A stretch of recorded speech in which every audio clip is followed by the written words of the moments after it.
नमस्कार, CSK news में आपका स्वागत है। दोस्तों आज हो गया है 8 अप्रैल। बड़ी खबर निकल के आ रही है दोस्तों, देश दुनिया की तमाम बड़ी खबरें निकल के आ रही है। जहां पर यूएन में आपको बता दें, जहां रूस की दांव लगी साख पर, कभी भी रूस को यूएन से हटाया जा सकता है। आज रात में हुई है वोटिंग, लेकिन उससे ठीक पहले भारत ने रूस का दिया बड़ा साथ। दूसरी बड़ी अपडेट निकल के आ रही है, बूचा नरसंहार पर भारत के कड़े रुख के बाद रूस की सफाई। कहा मॉस्को पर लग रहे आरोप गलत, भारत के कड़े रुख पर कहा यूक्रेन ने ही दिया नरसंहार, बूचा के नरसंहार पर दी है सफाई, भारत को दी जानकारी। तीसरी बड़ी अपडेट निकल के आ रही है दोस्तों, रूस से आर्थिक संबंध पर भारत की दो टूक। रूस ने हड़बड़ाहट में भारत को लेकर जताई चिंता, तो भारत की तरफ से बयान आया, बोले हमारे रिश्ते बेहद खुले हैं, राजनीतिक रंग देने की जरूरत नहीं है। यानी भारत रूस के साथ खड़े होने के ऐलान कर दिए। चौथी बड़ी अपडेट, पाकिस्तान की सुप्रीम कोर्ट ने इमरान खान को दिया बड़ा झटका।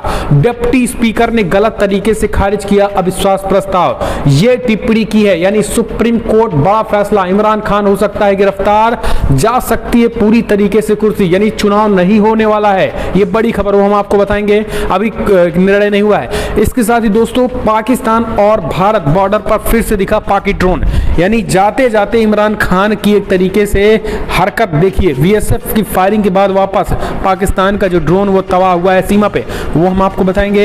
इस बीच चीन में कोरोना के कहर से हाहाकार मच गया है। वहीं 2 दिवसीय दौरे पर अमेरिका और भारत जा रहे हैं रक्षा मंत्री राजनाथ और विदेश मंत्री अमेरिका जाएंगे, वो हम आपको बताएंगे। इस बीच बड़ी खबर निकल के आ रही है, जम्मू कश्मीर में फिर से हुए हैं हिंदुओं पर हमला, वो हम आपको बताएंगे। इस बीच श्रीलंका में संसद के बाहर लोगों ने शुरू कर दिया प्रदर्शन, यानी अभी तक राष्ट्रपति के घर के बाहर, अब संसद के बाहर। तो एक एक करके आपको बताएंगे। जहां लद्दाख में हुए हमले को भारत ने दिया करारा जवाब, चीन ने हैकर्स के जरिए लद्दाख में पावर ग्रिड पर किया था हमला, अमेरिका ने जताई चीन और भारत के जंग की आहट। तो सब कुछ खबरें जाने के, लेकिन इससे पहले छोटा सा निवेदन, अगर आपने चैनल को अभी तक सब्सक्राइब नहीं किया तो पल पल के अपडेट के लिए चैनल को सब्सक्राइब करें। देश के इंडियन आर्मी के लिए जय हिंद लिखना मत भूलेगा दोस्तों। दरअसल पहली बड़ी अपडेट निकल के आ रही है दोस्तों, यूएनएचआरसी में रूस को किया गया सस्पेंड। बहुत बड़ी खबर निकल के आ रही है, पक्ष में पड़े 93 वोट, भारत ने वोटिंग से किया किनारा। बेहद बड़ी खबर, यूक्रेन की बूचा शहर में हुए नरसंहार को लेकर संयुक्त राष्ट्र आम सभा की इमरजेंसी बैठक में रूस को संयुक्त राष्ट्र मानवाधिकार समूह यानी यूएनएचआरसी से बाहर निकालने का फैसला कर लिया है। रूस को बाहर करने के पक्ष में 93 वोट पड़े, वहीं भारत ने इस वोटिंग में हिस्सा नहीं लिया। रूस ने इस बैठक को उनके खिलाफ यानी पश्चिमी देशों की साजिश का हिस्सा बताया। बैठक से पहले रूस ने सभी सदस्य देशों से अपील की थी कि पश्चिमी देशों और उनके सहयोगियों द्वारा मानवाधिकार को लेकर बनाए गए उनके ढांचे के खिलाफ वोट करें। रूस को संयुक्त राष्ट्र मानवाधिकार संगठन से बाहर निकालने को लेकर बुलाई गई संयुक्त राष्ट्र आम सभा से पहले रूस के विदेश मंत्री सर्गेई लावरोव ने बार बार उकसाने के बावजूद मॉस्को कीव के साथ बातचीत जारी रख रहा है। दूसरी तरफ यूक्रेन की तरफ से संयुक्त राष्ट्र आम सभा में मौजूद प्रतिनिधियों से रूस को संयुक्त राष्ट्र मानवाधिकार से बाहर निकालने की बात बार बार कर रहा था। इसको लेकर मतदान हुआ और मतदान में समर्थन में 93 वोट पड़े।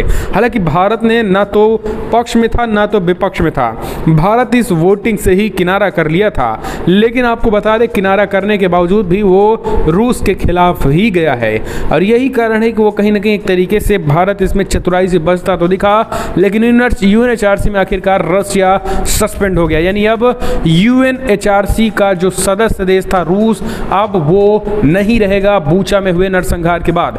हम चलते हैं एक और अपडेट, पाकिस्तान के इमरान खान को लगा तगड़ा झटका। 9 अप्रैल को फिर होगी वोटिंग, इमरान खान पर सुप्रीम कोर्ट ने सुनाया सबसे बड़ा फैसला, नेशनल असेंबली बहाल। पाकिस्तान में सियासी घमासान के बीच विपक्ष की अर्जी पर सुप्रीम कोर्ट ने बड़ा फैसला सुना दिया है। सुप्रीम कोर्ट ने पाकिस्तान की नेशनल असेंबली को बहाल कर दिया है। कोर्ट ने आदेश दिया है कि इमरान खान को अविश्वास प्रस्ताव का सामना करना होगा। 9 अप्रैल को संसद में फिर से अविश्वास प्रस्ताव पेश किया जाएगा। सुप्रीम कोर्ट ने डिप्टी स्पीकर के फैसले को असंवैधानिक करार दे दिया है। शनिवार को सुबह 10 बजे नेशनल असेंबली में अविश्वास प्रस्ताव पर वोटिंग होगी। माना जा रहा है कि इमरान खान के पास नंबर कम हैं, ऐसे में उनकी सरकार गिरेगी और विपक्ष की सरकार बनेगी, ये होना तय माना जा रहा है। ऐसे में ये बहुत बड़ा झटका लगा है। आपको बता दें कि इमरान खान की 9 तारीख को जिस तरीके से धज्जियां संविधान की उड़ाई गई, 9 तारीख के बाद विपक्ष की सरकार बनते ही इमरान खान जेल जाने की भी तैयारी कर लें, क्योंकि सेना ने भी अब इमरान खान का साथ छोड़ दिया है। तो ये पाकिस्तान में बहुत बड़ा झटका सुप्रीम कोर्ट ने इमरान खान को दे दिया है। फिलहाल बूचा नरसंहार के बीच भारत के कड़े रुख के बाद रूस ने दिया जवाब। कहा यूक्रेन ने ही बूचा नरसंहार को दिया अंजाम, रूस नहीं कर सकता इस तरीके से जघन्य वारदात।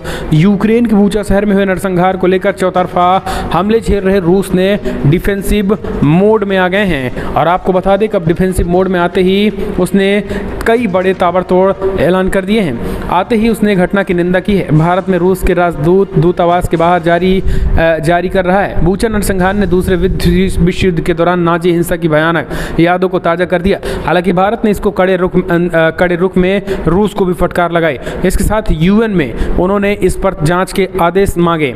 यानी यूएन में भारत के प्रतिनिधि टीएस त्रिमूर्ति ने इस बूचा कांड को लेकर रूस पर बल्कि उन्होंने कहा कि इसकी जांच होनी चाहिए। अब इसके कड़े रुख के बाद बूचा नरसंहार पर रूस ने भारत को जवाब देते हुए भारत को सफाई दी है। उन्होंने कहा है कि जो बूचा नरसंहार हुआ, हम इसकी स्वयं कड़ी निंदा करते हैं और इसमें भारत किसी भी तरीके से भारत का कोई रोल नहीं है। हम इस चीज़ की निंदा करते हैं और भारत का कोई रुख नहीं है, रूस का इसमें कोई भी रुख नहीं है। और इस तरीके की घटना यूक्रेन ने स्वयं की है ताकि दुनिया का जो अटेंशन है, दुनिया की जो नज़रें हैं वो रूस यूक्रेन पर जा सके। ये मॉस्को ने कहा मॉस्को पर आरोप लग रहा है जो गलत है। फेक ऑपरेशन के तहत कीव ने ही इसे अंजाम दिया है। तो ये एक बड़ी खबर निकल के आई है, भारत को जवाब। दूसरी बड़ी अपडेट निकल के आ रही, संयुक्त राष्ट्र मानवाधिकार परिषद से रूस होगा बाहर। क्या रूस ने भारत से मांगी मदद, कहा इस बार वोटिंग से बाहर मत जाना। दोस्तों एक भारत के सामने बड़ी मुसीबत आ खड़ी है। यूएनजीए से निकालने के लिए अब वोटिंग हो रही है, यानी रूस को जो है यूएन से निकालने के लिए वोटिंग हो रही है। एक तरफ दुनिया के कई देशों ने भारत के संकेत दिए हैं कि अगर रूस के खिलाफ वोटिंग करता है तो भारत को इस यूएन का अस्थायी प्रतिनिधित्व मिल सकता है। जबकि भारत अभी भी उसके सामने कहीं ना कहीं समस्या खड़ी है। अगर इससे भारत वोटिंग से हटता है यानी एब्सेंट होता है तो भी कहीं ना कहीं रूस के खिलाफ जाएगा, और इसके खिलाफ अगर वोट करता है तो भी रूस के खिलाफ जाएगा। यानी इसमें आपको वोटिंग करनी है यस या नो, इसमें इस बार एब्सेंट होना नहीं है। और यही कारण है कि अब भारत फंस चुका है। अगर भारत खिलाफ करता है तो वो कई देश, अमेरिका समेत पूरे यूरोपीय तमाम देश जो हैं वो भारत के साथ होंगे और भारत को जो है यूएन में वीटो पावर दिलाने में मदद करेंगे। अगर भारत रूस के समर्थन करता है तो कहीं ना कहीं वो तमाम देश नाराज हो जाएंगे और भारत को वीटो पावर मिलने में भी मशक्कत होगी, क्योंकि ये हो रहा है कि रूस को यूएन से निकालकर भारत की एंट्री कराई जाए। तो भारत के सामने बहुत बड़ी समस्या आन पड़ी है। अगर रूस के खिलाफ भारत कहीं ना कहीं अपने लिए करता है तो वो भी एक समस्या ही है। तो सब कुछ खबरें एक एक करके हम आपको विस्तार से बताएंगे। इस बीच एक पाकिस्तान को लगा करारा झटका, सुप्रीम कोर्ट से इमरान खान की गिरफ्तारी तय। डिप्टी स्पीकर ने गलत तरीके से खारिज किया विश्वास प्रस्ताव। सुप्रीम कोर्ट ने सुनवाई के दौरान की टिप्पणी। पाकिस्तान के प्रधानमंत्री इमरान खान के खिलाफ विश्वास प्रस्ताव खारिज करने के डिप्टी स्पीकर के फैसले पर सुनवाई करते हुए पाकिस्तान के सुप्रीम कोर्ट के चीफ जस्टिस उमर अता बंदियाल ने कड़ी टिप्पणी की है। उन्होंने कहा है कि डिप्टी स्पीकर कासिम सूरी की ओर से अविश्वास प्रस्ताव को खारिज किया जाना बिल्कुल गलत था। सुप्रीम कोर्ट ने कहा है कि डिप्टी स्पीकर ने अपनी जिम्मेदारी ठीक से नहीं निभाई। इस मामले में अब कोर्ट ने फैसला सुरक्षित रख लिया है और आपको बता दें कि 8 बजे इस पर फैसला सुनाने जाना था। इस बीच बड़ी खबर निकल के आई, जहां पर आपको बता दें कि पाकिस्तान के कोर्ट ने जो टिप्पणी की उसे आप समझिए। पाकिस्तान के कोर्ट ने कहा है कि डिप्टी स्पीकर ने गलत तरीके से खारिज किया था विश्वास प्रस्ताव, यानी जो विश्वास प्रस्ताव इमरान खान सरकार के खिलाफ लाया गया था उसे गलत तरीके से खारिज किया गया, वरना इमरान खान की सरकार जा सकती थी और वो एक असंवैधानिक कार्य डिप्टी स्पीकर के जरिए किया गया है। यानी सुप्रीम कोर्ट की नज़र में अब डिप्टी स्पीकर भी एक तरीके से संविधान की धज्जियां उड़ाने वाला हो गया है, उसके खिलाफ भी एक्शन होगा। कोर्ट में बाकायदा अविश्वास प्रस्ताव पे चर्चा होगी और इमरान सरकार जाएगी। यानी जो चुनाव का ऑप्शन होता था वो चुनाव नहीं बल्कि बहुमत साबित करना होगा, जो एक प्रोसेस है। ये एक बड़ी खबर है। इस तरीके से इमरान खान संविधान की धज्जियां नहीं उड़ा सकते। तो ये सुप्रीम कोर्ट का फैसला। हम चलते हैं एक और अपडेट लेते हैं दोस्तों। बड़ी खबर निकल के आई है, आपको बता दें, जहां पंजाब, भारत और और पाकिस्तान पंजाब के करीब बॉर्डर पर पाकिस्तानी ड्रोन आया, भारतीय सेना बीएसएफ ने किया तबाह। बड़ी खबर निकल के आ रही है। यानी अपने राजनीतिक स्थिरता का सामना पाकिस्तान नहीं कर पा रहा, लेकिन सीमा पार अपनी हरकतों से बाज नहीं आ रहा। सीमा पार से आए दिन ड्रोन भेजे जाने की घटनाएं सामने आ रही हैं। अब पंजाब के गुरदासपुर जिले के बॉर्डर आउटपोस्ट रोसा पर भारत पाकिस्तान की अंतर्राष्ट्रीय सीमा पर देर रात ड्रोन की मूवमेंट देखी गई है। पिछले महीने भी पठानकोट में अंतर्राष्ट्रीय सीमा पर ड्रोन दिखाई दिया था, जिसे बीएसएफ ने भगा दिया। गुरदासपुर जिले के बॉर्डर आउटपोस्ट रोसा पर देर रात हुए ड्रोन का मूवमेंट पकड़े जाने के बाद सीमा सुरक्षा बल यानी बीएसएफ के जवानों की ओर से ड्रोन पर फायर शुरू कर दी गई थी और लगातार फायरिंग के बीच ड्रोन वापस पाकिस्तान की सीमा की तरफ लौट गया। आपको बता दें, इस बीच एक ड्रोन को ढेर भी कर दिया गया था, यानी एक ड्रोन तबाह कर दिया गया। एक और अपडेट लेते हैं। 2 दिवसीय दौरे पर अमेरिका जाएंगे एस जयशंकर, विदेश मंत्री और रक्षा मंत्री राजनाथ सिंह। कई मुद्दों पर होगी चर्चा। विदेश मंत्री एस जयशंकर और रक्षा मंत्री राजनाथ सिंह 11 और 12 अप्रैल को अमेरिका के दौरे पर रहेंगे। इस दौरान दोनों नेताओं की मुलाकात अमेरिका के विदेश मंत्री और रक्षा मंत्री से होगी। दरअसल भारतीय विदेश मंत्रालय की ओर से गुरुवार को इसकी जानकारी दी गई है। विदेश मंत्रालय के प्रवक्ता अरिंदम बगाची ने कहा है कि विदेश मंत्री डॉक्टर एस जयशंकर 11 और 12 अप्रैल 2022 तक अमेरिका का दौरा करेंगे और उनके साथ रक्षा मंत्री राजनाथ सिंह भी रहेंगे। दोनों मंत्री चौथी भारत अमेरिका मंत्रिस्तरीय 2+2 वार्ता में इंडिया के डेलीगेशन का नेतृत्व करेंगे, जो 11 अप्रैल को वाशिंगटन डीसी में होगी। अरिंदम बगाची ने बताया कि बातचीत के दौरान दोनों पक्षों के संबंधों को और मजबूत करने के लिए चर्चा होगी। एक और अपडेट लेते हैं दोस्तों, बड़ी खबर। श्रीलंका में संसद के बाहर लोगों ने शुरू किया प्रदर्शन, हालात को काबू में करने के लिए तैनात किए गए सुरक्षा बल। जबरदस्ती आर्थिक संकट से जूझ रहे श्रीलंका में राजनीतिक उथल पुथल मचा हुआ है। आर्थिक संकट से निपटने में नाकाम रहने के लिए राष्ट्रपति गोटबाया राजपक्षे पर इस्तीफा देने का दबाव है। इस्तीफे को लेकर विपक्षी दलों के साथ साथ स्थानीय लोग भी सड़कों पर प्रदर्शन कर रहे हैं, लेकिन राष्ट्रपति ने साफ कर दिया है कि वो इस्तीफा नहीं देने जा रहे हैं। तो वहीं पूर्व क्रिकेटर सनत जयसूर्या ने मदद के लिए प्रधानमंत्री मोदी का भी आभार जताया। श्रीलंका की सरकार ने बुधवार को कहा है कि राष्ट्रपति गोटबाया राजपक्षे किसी भी परिस्थिति में इस्तीफा नहीं देंगे और मौजूदा मुद्दों का सामना करेंगे। दोस्तों, वहाँ के जो विपक्षी पार्टी के नेता हैं, वहाँ की जो जनता है, वो प्रधानमंत्री मोदी से अपील कर रहे हैं, प्रधानमंत्री जी श्रीलंका को बचाइए, श्रीलंका को बचाइए और श्रीलंका की तानाशाह सरकार को हटाइए, क्योंकि उनको अब श्रीलंका की सरकार तानाशाही लग रही है। एक और अपडेट, चीन में कोरोना का कहर, सरकार ने जारी किए गजब के आंकड़े, जारी किया फरमान। कोरोना के नए स्ट्रेन की वजह से चीन परेशान है। चीन के फाइनेंशियल हब शंघाई में बुधवार को भी 1982 नए केसेस दर्ज किए गए। लगातार तीसरे दिन यहां रिकॉर्ड मामले दर्ज किए गए। अब चीन सरकार ने लोगों से एक अजीबोगरीब अपील की है। सरकार ने कहा कम्युनिस्ट पार्टी के सदस्यों को वो सब कुछ उपलब्ध करवाना होगा जिनकी ज़रूरत होगी। आपको बता दें, शंघाई में 1284 ऐसे केसेस पाए गए जो कि स्थानीय स्तर पर संक्रमण की वजह से संक्रमित हुए हैं, और वहीं शंघाई के साथ वाले शहर में 12,000 नए केसेस पाए गए हैं। तो दोस्तों, कोविड-19 को लेकर वहां पर भी हालात बेहद खराब होती चली जा रही है। हम चलते हैं, एक और अपडेट लेते हैं। बड़ी खबर, पाकिस्तान सुप्रीम कोर्ट के बाहर सिक्योरिटी बढ़ाई गई, इमरान सरकार पर फैसला जो है वो आना था। ये बड़ी खबर निकल के आ रही है। आपको बता दें, पाकिस्तान सुप्रीम कोर्ट के बाहर सिक्योरिटी लगातार बढ़ती गई और इमरान खान की सरकार जो है वो मुश्किलों में फंस गई। यानी अब चुनाव होगा, यानी जो असंवैधानिक तरीके से चीज़ें की गई हैं वो अब इमरान को भारी पड़ने वाला है। एक और अपडेट लेते हैं। बड़ी खबर, ईडी के सामने पेश हुए होने के बाद उमर अब्दुल्ला बोले उन पर कोई आरोप नहीं, जितना हो सके जवाब दिया। दरअसल आपको बता दें, ईडी का शिकंजा जो है अब जम्मू कश्मीर के उन लुटेरों, अलगाववादियों और आतंकियों पर चल रहा है। इस बीच जम्मू कश्मीर के पूर्व मुख्यमंत्री और नेशनल कॉन्फ्रेंस के नेता उमर अब्दुल्ला से प्रवर्तन निर्देशालय ईडी ने पूछताछ की है। ईडी की शुरुआत के बाद उमर अब्दुल्ला ने बताया है कि उनमें किस मामले में पूछताछ की, और उमर अब्दुल्ला ने कहा है कि ईडी ने उन पर कोई आरोप नहीं लगाया। उन्होंने आगे कहा है कि मुझे 12 से 13 साल पुराने एक मामले की चल रही जांच के सिलसिले में पूछताछ के लिए बुलाया गया था। जितना हो सकता था मैंने जवाब दिया है। हम चलते हैं, एक और अपडेट लेते हैं। बड़ी खबर, आतंकवाद को बढ़ावा देने वालों पर कसेगा शिकंजा। हथियार हथियारों की फंडिंग रोकने वाला बिल पास। सामूहिक नरसंहार के आयुध और उनके वितरण प्रणाली संशोधन विधेयक 2022 को बुधवार को लोकसभा में मंजूरी दे दी। इस विधेयक में सामूहिक नरसंहार के हथियारों एवं उससे जुड़े प्रणालियों के प्रसार के लिए वित्त पोषण करने के रोकने का प्रावधान है और ये पूरी कवायद देश के अंदर बैठकर बाहरी तत्वों द्वारा देश में आतंकवाद को बढ़ावा देने वालों पर कार्रवाई के लिए की गई। विदेश मंत्री एस जयशंकर ने मंगलवार को लोकसभा में यह बिल पेश किया था। दोनों सदनों के इस बिल के पेश होने के बाद केंद्र को ऐसी ही गतिविधियों में शामिल हो लोगों को संपत्ति और आर्थिक संसाधनों को जब्त करने का अधिकार मिल जाएगा। बुधवार को इसे लोकसभा को मंजूरी भी मिल गई।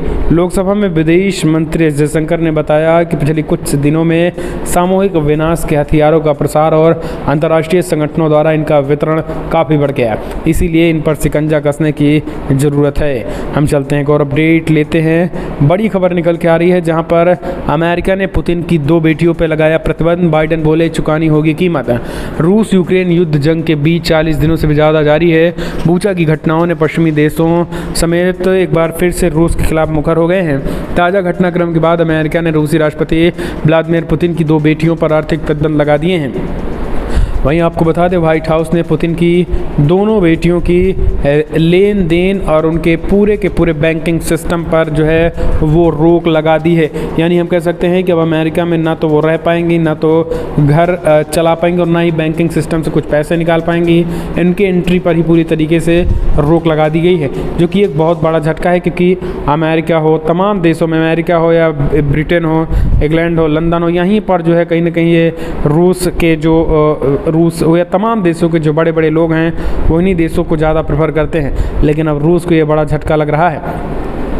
हम चलते हैं और अपडेट लेते हैं दोस्तों। बड़ी खबर निकल के आ रही है, आपको बता दें, जहां पे लैंडिंग अफ़गानिस्तान में अफ़ीम से होती हज़ारों करोड़ रुपए की कमाई। अफ़ीम को लेकर तालिबान का नया फरमान। दोस्तों आपको बता दें अफ़ीम की खेती कहीं ना कहीं एक तरीके से अफ़ीम की खेती के लिए ही अफ़गानिस्तान जाना जाता है और उसका पूरा का पूरा जो बजट है वो कहीं ना कहीं अगर देखा जाए तो इसी पर निर्भर है। लेकिन अब जो बड़ी खबर निकल के आ रही है वो उससे अफ़ीम की खेती को लेकर नया फरमान जारी कर दिया है और उसने अफ़ीम की खेती पर रोक लगाने की मांग की और कहा है कि ज़्यादा बड़े पैमाने पर अफ़ीम की खेती जो है हम नहीं करेंगे। ये चीज़ें उन्होंने ये कही हैं। हम चलते हैं और अपडेट लेते हैं दोस्तों। बिग ब्रेकिंग निकल के आ रही है जहां पर आपको बता दें यूक्रेन जंग के बीच एक बड़ी खबर निकल के आ रही है दोस्तों। अमेरिकी जनरल ने चेताया भारत को चीन के साथ हो सकती है बड़ी जंग। 6 पॉइंट में समझिए पीएलए की तैयारी। यूक्रेन संकट के दौरान चीन और रूस के गठजोड़ से अमेरिका टेंशन में है। इस बीच अमेरिका के टॉप जनरल मार्क मिले ने चेतावनी दी है कि चीन और रूस नियत आधारित वर्तमान वैश्विक व्यवस्था को बदलने पर आमादा है। जनरल मार्क मिले अमेरिका के ज्वाइंट चीफ ऑफ स्टाफ के चेयरमैन भी हैं। मार्क मिले ने मंगलवार को अमेरिकी कांग्रेस यानी यूएस से पेंटागन के लिए एक अधिक बजट की मांग की। उन्होंने कहा है कि ये पैसा एक ऐसे युग के लिए है जहां प्रमुख शक्तियों के बीच बड़े पैमाने पर युद्ध की संभावना है। उन्होंने कहा है कि हम एक ऐसी दुनिया में प्रवेश कर रहे हैं जो अधिक स्थिरता होती जा रही है और महान शक्तियों के बीच महत्वपूर्ण अंतर्राष्ट्रीय संघर्ष की सद्भावना बढ़ रही है। ऐसे में मार्क मिले ने कहा है कि आने वाले समय में युद्ध के जो सूरत हाल हैं वो पूरी तरीके से बिगड़ रहे हैं और चीन और अमेरिका, चीन और भारत यानी इन दोनों में जो है चीन की जंग जो है इन दोनों देशों से होने की संभावना जो है वो जताई जा रही है। हम चलते हैं और अपडेट लेते हैं। बड़ी खबर निकल के आ रही है, आपको बता दें बूचा नरसंहार पर रूस ने चेचेन सैनिकों को रोक की बात कही। दोस्तों बड़ी खबर निकल के आ रही है, चेचेन सैनिकों से बगावत हो गया है। जी हाँ, आपको बता दें बड़ी खबर निकल के आई जहां पर रूस के पुतिन और चेचेन के सैनिक जो हैं अल्कमेन मुखिया उनसे नाराज़गी जताई जा रही है। बताया जा रहा है कि चेचेन सैनिकों से नाराज़गी है। पुतिन ने जो है वो हमलावर जो है चेचेन के हमलावर जो है सैनिक हैं जो उनसे नाराज़गी बताई जा रही है क्योंकि उन्होंने चेचेन लड़ाकों का जो लीडर है उसने रूस के आदेश के खिलाफ जाकर यानी पुतिन के आदेश के खिलाफ जाकर बूचा में ये तबाही मचाई है। चेचेन लड़ाकों का जो लीडर है दोस्तों वो मुस्लिम है, रहमान नाम है उसका, रहमान। जी हाँ, उसने भारी तबाही मचाई और बर्बरता की। रहमान ये सोच रहा था कि उसे यूक्रेन में और बड़े पैमाने पे इसी तरीके से कहीं ना कहीं वो जो है तबाही मचाता रहे, बर्बरता करता रहे। लेकिन रूसी पुतिन ने उसे, उसके लड़ाकों और उसके लीडर को ये कहा कि अब आप नहीं जाएंगे। इस तरीके से काम से रूस को जो है कहीं ना कहीं उनकी छवि को डेंट लगा है।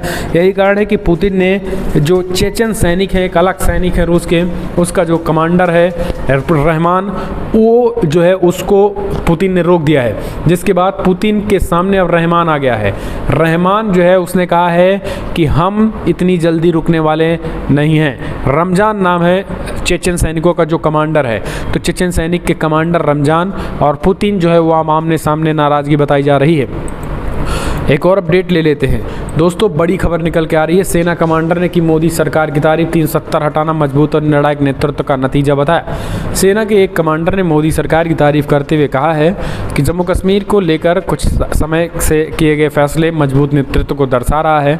सेना के कमांडर लेफ्टिनेंट जनरल JN जैनैन ने बुधवार को कहा है कि पिछले कुछ वर्षों में लिए गए फैसले, जिनमें आर्टिकल 370 को निरस्त करना, जम्मू कश्मीर का परिसीमन और नियोजित राज्य का दर्जा शामिल है, एक मजबूत और निर्णायक नेतृत्व को दर्शाता है। सेना के बयान के अनुसार नेतृत्व के ये फैसले एक धर्मनिरपेक्ष बहुलतावादी एजेंडे को आगे बढ़ा रहे हैं, जो जम्मू कश्मीर के विकास और बेहतरी के लिए महत्वपूर्ण हैं। ये चीज़ें कहीं ना कहीं हैं। हम चलते हैं, एक और अपडेट लेते हैं। जम्मू कश्मीर शोपिया में आतंकवादी और सुरक्षा बल आमने सामने, 15 घंटे में हुई दूसरी मुठभेड़। वहीं आपको बता दें गैर स्थानीय नागरिकों पर भी हुआ हमला। जी हाँ, दरअसल आपको बता दें दक्षिण कश्मीर ज़िले शोपिया के लारी इलाके में बुधवार रात सुरक्षा बलों और आतंकवादियों के बीच मुठभेड़ हुई और पिछले 15 घंटों में दूसरी मुठभेड़ हुई। सुरक्षा बलों के अधिकारियों ने बुधवार रात को कहा है कि इलाके के आतंकवादियों की उपस्थिति के बारे में मिली खुफिया जानकारी के आधार पर यह एनकाउंटर हो रहा है। इसी बीच जम्मू कश्मीर में गैर स्थानीय नागरिकों पर फिलहाल हमला हुआ। एक और जहाँ पर जम्मू कश्मीर गैर स्थानीय नागरिक पर हमला, वो पंजाब का रहने वाला शख्स बताया जा रहा है, जहाँ पे आतंकवादियों ने घेर कर जो है पुलवामा की आदेर में गैर स्थानीय ड्राइवर को जो गोली चला दी। पीड़ित की पहचान सोनू शर्मा के रूप में हुई है, जो पंजाब के पठानकोट का रहने वाला है। आपको बता दें स्थानीय लोगों ने उसे पुलवामा के जिला हॉस्पिटल में भर्ती करा दिया गया। घाटी में इन दिनों गैर स्थानीय लोगों पर हमलों की संख्या जो है वो बढ़ चुकी है। तो ये चीज़ें निकल के आ रही। फिलहाल बड़ी खबरों में एक और अपडेट, CM योगी की सुरक्षा बढ़ाई गई। 5 कालिदास मार्ग पर CRPF की 2 यूनिटें तैनात। गोरखनाथ मंदिर हमले के बाद उठाया गया ये बड़ा कदम। गोरखनाथ मंदिर में तैनात PAC जवानों के हमले के बाद मुख्यमंत्री योगी आदित्यनाथ की सुरक्षा बढ़ा दी गई। लखनऊ के 5 कालिदास मार्ग स्थित मुख्यमंत्री आवास पर CRPF की 2 यूनिट तैनात की गई। मीडिया रिपोर्ट्स के मुताबिक गोरखनाथ मंदिर की सुरक्षा व्यवस्था को नए सिरे से समीक्षा की गई। गोरखपुर में लखनऊ तक मुख्यमंत्री की सुरक्षा बढ़ा दी गई है। 5 कालिदास मार्ग पर सुरक्षा की कमान दी गई है। तो ये एक बड़ी खबर निकल के आ रही है। हम चलते हैं, एक और अपडेट लेते हैं दोस्तों। बड़ी खबरों में